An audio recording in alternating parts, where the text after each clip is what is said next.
എൻ്റെ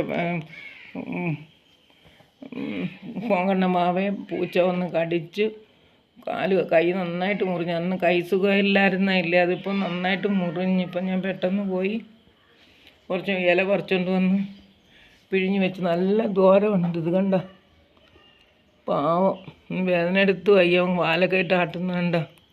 അമ്മയൊന്ന് തൊടുമ്പം തന്നെ അവന് വേദനയാണ്. പോട്ട് പോനെ പോട്ട്. ആ പൂച്ച ഇത് എവിടുത്തെ പൂച്ചയാണെന്ന് പറഞ്ഞൂടെ ഇങ്ങനെ വളർത്തി വിടുന്നത്. ഏത് നേരം ഇവിടെ വന്ന് എൻ്റെ പൂച്ചക്കുട്ടികളെ കടിക്കുന്നതാണ്. ഒരു അസത്ത് പൂച്ച, വൃത്തിയിട്ട പൂച്ചയാണ്, കാട്ടാളം പൂച്ച. എൻ്റെ കുഞ്ഞ് കണ്ട പാവമാണ് കണ്ട. അയ്യോ കൈ വയ്യ. പിന്നെ ഇപ്പം മുറിവട്ടി ഇട്ടത് കൊണ്ടിപ്പം പെട്ടെന്ന് ശരിയാവുമായിരിക്കും. അവന് പേടിയാണ് മരുന്നൊക്കെ ഇടാനൊക്കെ.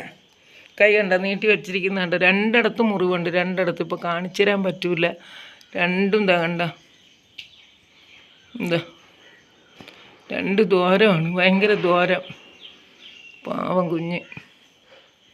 എൻ്റെ കുഞ്ഞുങ്ങളൊക്കെ പാവങ്ങളാണ്, ഒന്നിനും പോകില്ല, ഒരിടത്തും വഴക്കിനൊന്നും പോകില്ല. അവരവർ വളർത്തുന്ന പോലെയാണ് അവരവരുടെ പൂച്ചക്കുട്ടികൾ ഇരിക്കുന്നത്.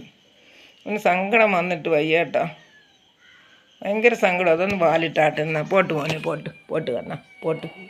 നോക്കണ്ട കരയുന്നുണ്ട്, വേദന എടുത്തിട്ടാണോ കരയുന്നത്?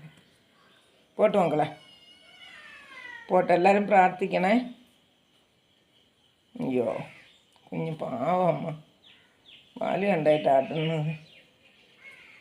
ഞാൻ ഊതിയൊക്കെ കൊടുത്തു. ഈ മരുന്ന് ഇട്ടാൽ പക്ഷേ അങ്ങനെ വേദനയൊന്നും എടുക്കില്ല. ഇല ഇവിടെ ഉള്ളത് കൊണ്ട് കൊള്ളാം. ഇനിയിപ്പോൾ ഉടൻ തന്നെ ഒട്ടും. ഇനി വൈകിട്ട് ഒരു നേരം കൂടി ഇടണം. എല്ലാവരും എൻ്റെ വാവയ്ക്ക് വേണ്ടി പ്രാർത്ഥിക്കണേ.